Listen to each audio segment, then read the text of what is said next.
Merhaba arkadaşlar, yeni bir haberle karşınızdayız. Hande Erçel ve Barış Arduç sete çıktı.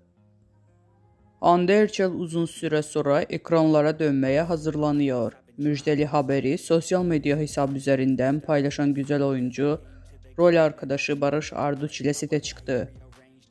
Başrollerinde oynayan Barış Arduç ve Hande Erçel'in paylaştığı Rüzgara Bırak adlı romantik filmin çekimleri başladı.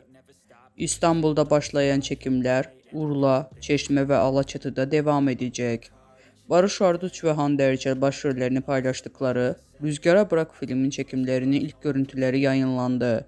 Oyuncuların birlikte pozları "Biz sete çıktık, ilk ve en tatlı kareleri sizlerle paylaşmak istedik" notunu bıraktı.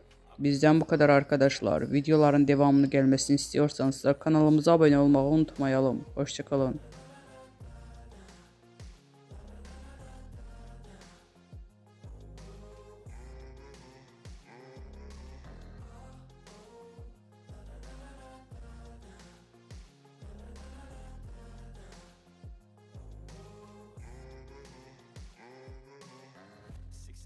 And I'm up again. I got